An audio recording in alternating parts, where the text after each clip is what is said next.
Welcome to The Way Home with Laura Smith, the show that brings you wonderful guests, helpful advice, and uplifting stories. The Way Home. Live inspired. Here's your host, Laura Smith.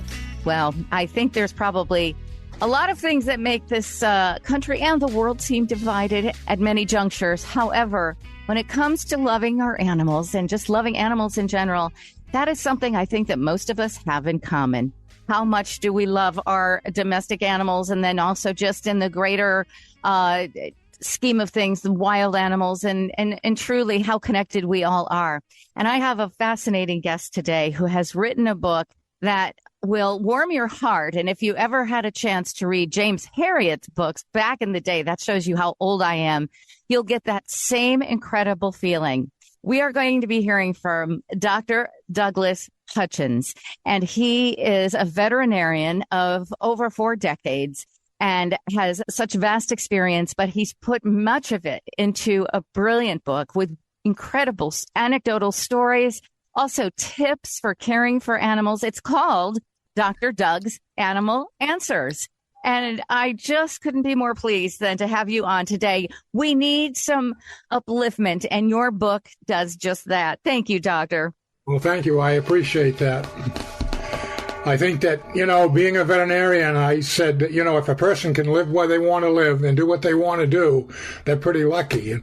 And when you enjoy your work like I did, I never had a job. It wasn't going to work. And it was interesting, when I started practice back in the 70s, all we saw was sick animals. That's why people came to you. And then practice has changed. We ushered in the modern era of medicine where it's all preventative now. And then you have your specialties such as emergency clinics, your dermatologists, ophthalmologists, and so forth. But I think when I practiced was so much more fun because every day I would see 60, 70 people a day, and every one of them, there was a problem. That's why they came to you. So it was a great time to practice, and one where you learned and saw so much. Yes, and you were a mixed animal doctor, veterinarian, correct? So you could treat horses and cows, but also domestic kitty cats and puppy dogs, right? Yeah, we did a little of everything. It was an interesting time, and of course, it's interesting, my textbooks were like an inch thick, and today the books are 3 or 4 inches thick. It's so much more knowledge, and yes, we've become so specialized. It's incredible what we've learned and what they do with animals. It's interesting. We're kind of looking to prolong the life of a dog or a cat, like treating with chemotherapy for cancers and so forth.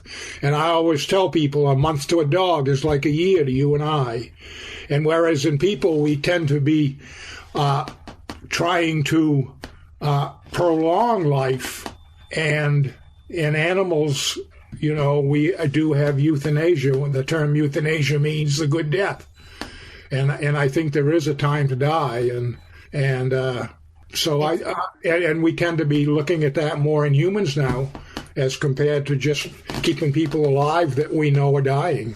Yes, it's true. It's an interesting concept when you think, one that I think many of us have thought about, how we are able to put our dogs and our cats and all of our animals down that, we say are just too sick to go on because it wouldn't be fair or humane. And yet with us, we haven't quite gotten there yet. But I absolutely love your stories. Did you also read the James Herriot books yourself? Oh, yes. They were big time when I were in practice. Yeah. Oh, yes. He did a great job. And so, but you have the same, for me, that same beautiful texture of living in the countryside. You're up in Maine for most of your life, and Maine is just so beautiful. For my Hoosier friends who are listening here, maybe some have not been there, but at the time, especially when you got your license to be a veterinarian, it was a time of real true country doctor stuff, right? Very true. Very true. Yeah. The best kind of practice, I think, without a question. And you have so many stories that go back to even the beginning time of when you first became a doctor and then onwards towards, and yet they're they're so sharp with memory. Was it hard to come up with them, or does it all just come? Oh, no, it just comes. It's amazing how you can remember so many details and stuff, but it's not that difficult when you get involved, even remembering dogs' names. You associate it with something like, I would go with a collie dog. I would think of hearing and ears, or a seeing eye dog. And so and then learn the name and sort of do something to compare the name and stuff. People really appreciate it when you remember the name of that dog. Well, I think, yeah. Oh, I bet. And you had an incredible connection with these animals. But what I love also about your stories and the chapters in them, your connection and your bond with the owners of the animals. I think I'm not certain that every veterinarian that's out there today has that same type of love for. Sometimes you feel like when you come to the doctor or the veterinarian with your animal that they like your animal, but they're not so sure how much they want to deal with you. But exactly. Right. Well, that's what I always said. You always, not only do you have a dog, you've got a client to deal with too. And many times they're upset.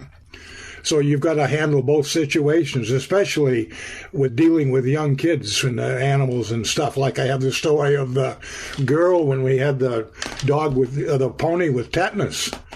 And so I said to her mother, I've got to go to my van and get some medicine. Will you come with me? And I said to her, look, this pony's going to die. How do we handle this with your daughter? And she said, well, tell her the truth.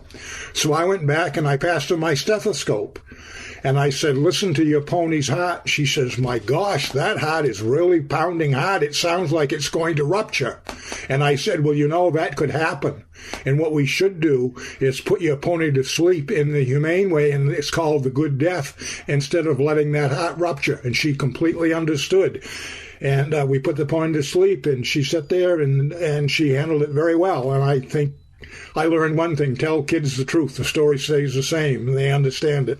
Yes. And you know what? There is such a thing as bedside manners in both your regular human physician and obviously as a veterinarian. You have those bedside manners and always have. Well, my guest is Dr. Douglas B. Hutchins. He has a wonderful book called Dr. Doug's Animal Answers. And the answers portion of it, I find so interesting. You have all these incredible stories of some of maybe your most memorable or perhaps favorite stories through your vast career as a veterinarian. But the book is chock full of great advice and answers for people how to care for their animals. And I thought that was such a unique way to formulate the book in itself. It has everything in it for someone who wants to better connect with their animals, better take care of them, and yet also learn what it means to love these animals.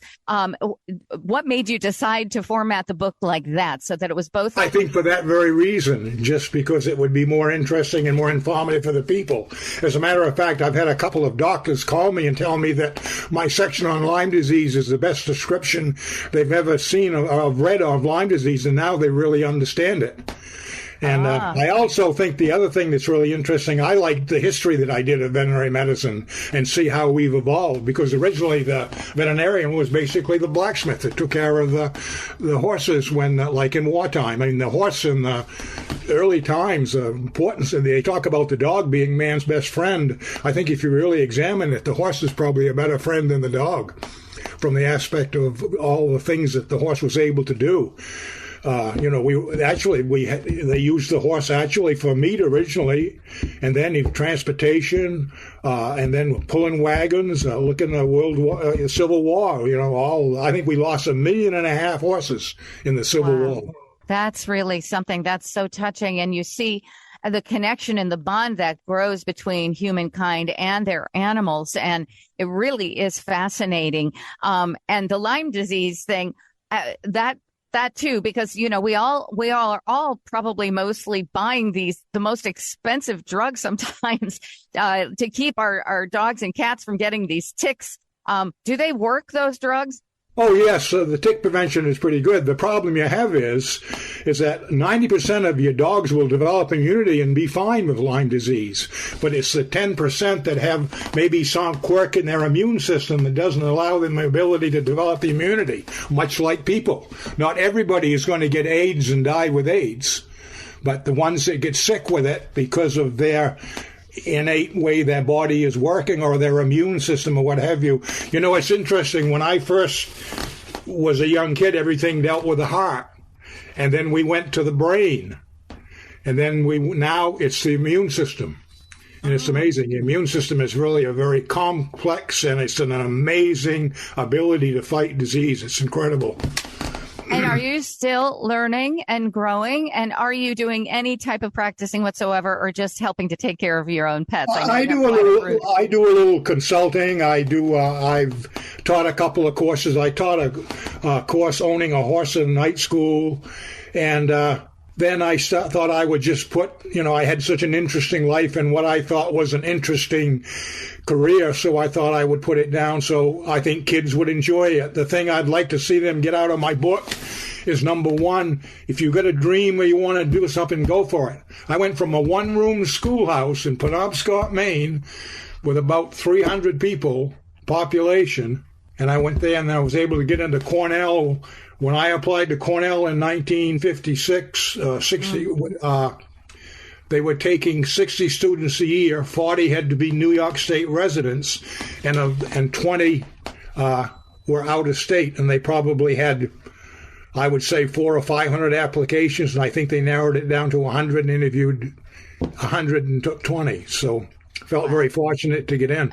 Absolutely. It was such a good school for that. And I love where you talk about, and expound on this a little, if you would, about how there are actual health benefits from having pets. And it's not just the usual, well, because we love them so much, it makes us feel good. There are actual health benefits. Tell us some of them. They claim children, young kids will be socially much better adapted by having an animal. And also the animal is able to provide them with some additional immunity. So most kids that have animals are healthier. There are some that can be allergic, which is a little bit of a problem, but most of the time being around an animal gives you the exposure of certain diseases and stuff that improves your immune system. Exactly. So, well, I claim that kissing my little puppy dog on the lips is good for my health. My mother doesn't agree. Nothing like puppy breath. Yeah, exactly. Puppy breath and puppy kisses. But I mean, honestly, is there something, is it okay to kiss your pets? Well, I mean, plenty of people do. There's certainly a lot of disease potential in saliva. I mean, look at rabies, for instance. That's how rabies is transmitted via saliva. You get a bite wound, and then it gets in the saliva, and then it goes right up through into the immune system. And the drooling from rabies is what gets you the exposure. Yes. So tell us about the human-animal bond. This is a concept that goes back a very long way. So tell us about the Well, we call the human-animal bond as a mutually beneficial relationship between people and animals. And I think that you should understand, too, that when you're bonding with a dog or a horse or what have you, that's just as important to them. They claim horses never forget a bad experience. And so when animals bond with us as much as we bond with them. Yes. And I think animal abuse is something that I wish the laws were stricter, but it does seem as though it's getting more attention in this day and age, because it's just heartbreaking to hear about how some animals are greatly neglected or mistreated for that fact. And they're starting to take it seriously now in the law. Well, don't forget, the original animal was one, we domesticated the dog because he came for protection because he was being hunted. Back in the early days, he was hunted and so forth, and prey would go after, the bigger animals would go after the animal for food. So the dog was domesticated, and that's what saved his life and allowed him to prosper. So, animal abuse, I think it has. I think it's interesting that they were saying that when animals first, were just loose and people would pick them up, or they'd come in the house or what have you, and they would just adopt them. And then the Animal Humane Society, I think, was started right at the time when they started trying to regulate or control stray dogs. That's when they basically started the humane societies or adoption facilities, was at a similar time. Yeah, and thank goodness for that, for sure. Right. And I am also happy to see that there's supposedly going to start being more of an end to this animal testing for science, in the name of science. To see those beagles from that Ridgeland facility that bred these poor beagles for animal testing, and that they were all released recently, was one of the better stories to come out of the last week or so about animals. It was interesting. My granddaughter is down in Chapel Hill, and she has a master's in public health, and she's working in a lab, and she's studying human neurology. And they started by using rats as their study animal. And you see these rats in these little teeny cages, and my God, it sounds like an awful confining life. But she takes each one of them out every day and plays with them. It's a riot to see them. I mean, those rats really associate with her. They really are bonded. It's amazing. But she's really made it fun for her, and I think she does a great job with the animals. And I think a lot of people feel that way when they're doing it. But, I mean, we look at a dog like I said, a month to a dog is like a year to you and I. So when you give them, say, a chemotherapeutic drug, you can more or less assume what happens in a month to a dog could take a year in a person. Mm-hmm. So they're great for that purpose. I mean, I think research is incredibly important. And you have to start somewhere. But, the old beagle dog, certainly we had them at Cornell, but I thought we did a very good job of taking care of them. Well, good. I'm glad that there are facilities that, take into consideration their needs as well. But Dr. Doug's Animal Answers is chock full of these wonderful, first of all, stories of your own veterinarian experience and the people that you get to know just by reading this book, Dr. Doug. It's so lovely. And there's just so much love pouring out of the pages, and also the fascinating information that people are going to want to use as a guidebook as well. You've got it all in here. It's getting highly acclaimed and winning awards. And I'm very pleased for you because, this is exactly what I think the heart of America needs right now. We need stories like this. We need, and also for our new generation of upcoming veterinarians. I have some in my family. I have cousins that are, going through school right now and to become one. And I know it's their life mission to really make a life out of being a veterinarian. So I am going to gift them with your book because I think that is probably the most valuable thing that they could get. And I want to thank you again for coming on and sharing your book and letting us hear your fabulous Maine accent, because I haven't heard one in a while. It's just terrific. Oh, well, thank you very much. I appreciate you taking the time, and I do hope that the book gets out and does well, because I think it's important and great. I would think it would be a great book to sit down and read the kids a chapter a night. My mother used to read us. We used to read stories. We had the Hardy Boys and stuff, and she would read us a chapter each night, and those were those precious times of my mother sitting in her lap and her reading and eating gingerbread and whipped cream. Oh, my goodness. That is a wonderful memory. And you know what? The stories in your book are full of memories just like that will just warm your heart. So again, the book is called Dr. Doug's Animal Answers. Dr. Doug's Animal Answers. Get it, pick it up, Dr. Douglas B. Hutchins. Thank you. Bless you. And we really appreciate it. And so do all the animals. You're listening to The Way Home with Laura Smith. Once again, here's Laura. Well, I am learning by living on the side of a river that sometimes the wind and the rain can wreak absolute havoc in one's home. And so I've been learning probably more about insurance and things I can do to make my home better, safer, so that the water and the damage doesn't come inside. I have someone with me today, Sarah Clapa. She is the IBHS Senior Meteorologist and Senior Director of Product Design, here to talk about, all sorts of weather events and how we can be ready Is it even possible to be as ready as we need to be? It seems like the weather has just gone crazy off the charts, Sarah. Yeah, Laura, thanks for having me today. Yeah, the good news is there are things that you can do to protect your home and reduce the likelihood that you see damage during these tropical events or other weather events that may come your way. Because when we talk about mitigating our home or strengthening our home against wind, a lot of the things that we're going to ask you to do to protect it against hurricanes and tropical storms are very similar to things that we're going to ask you to do to protect against high winds during thunderstorms or even tornadoes. So I'm happy to talk about all this today with you. Oh, please do, because literally, I have my mother moving in next door to me. And as we speak, she's getting a new gutter system and a new roof being put on right now, because over the last several months that she owned the home, all sorts of things happened during some high winds. Mm-hmm. And obviously it's costly, but what we're hoping is to mitigate, any further and future expense, at least for a while.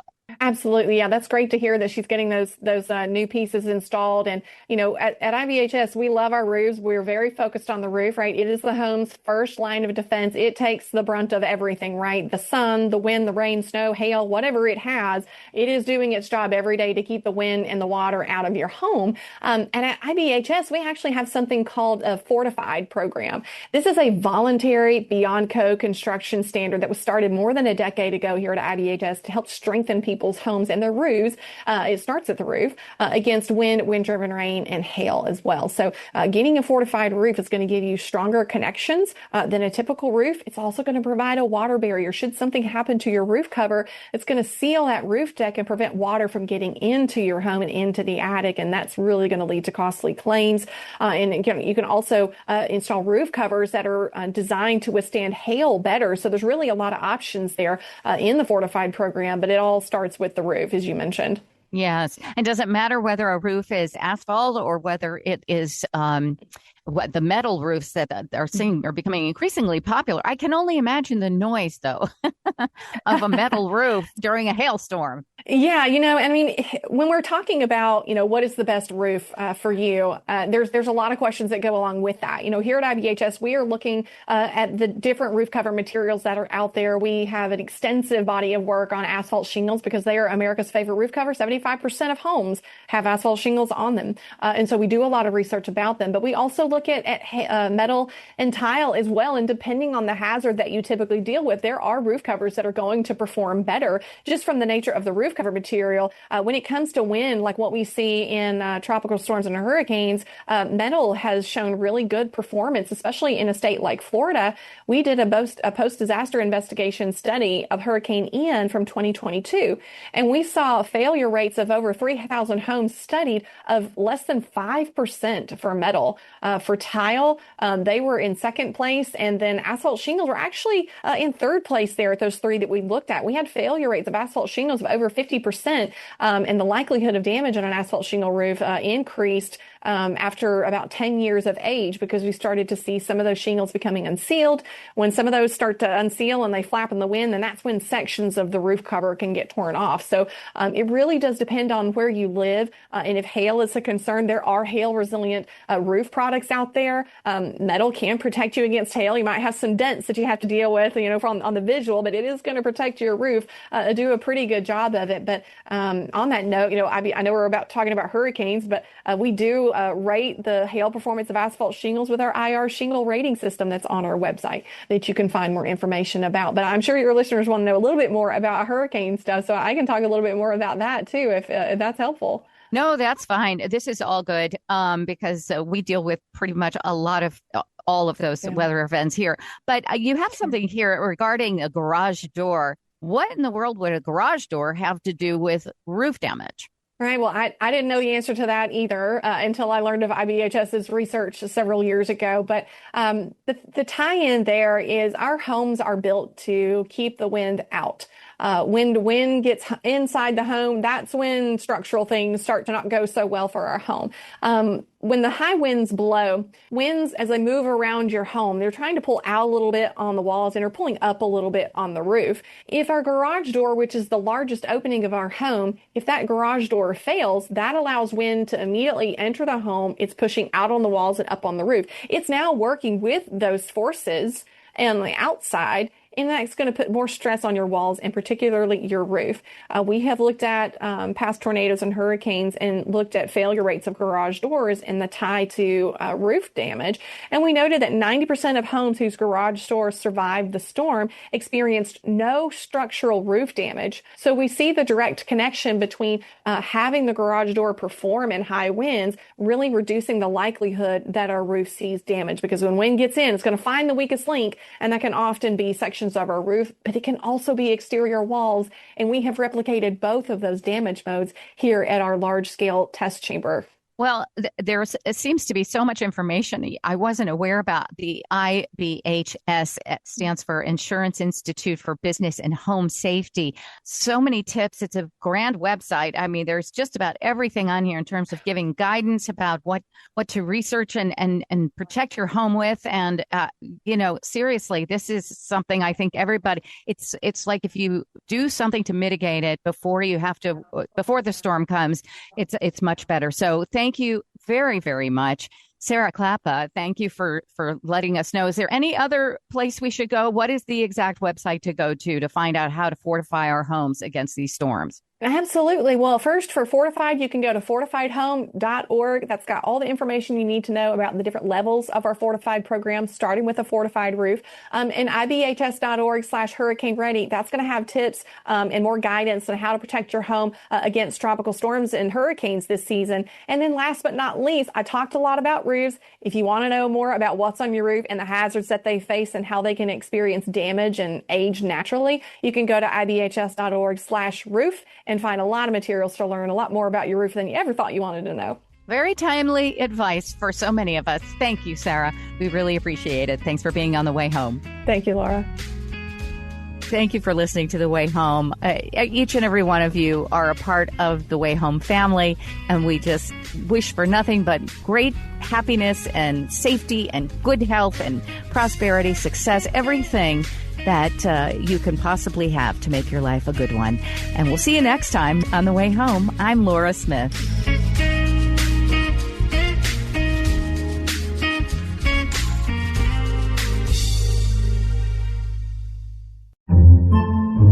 Podcasts by Federated Media.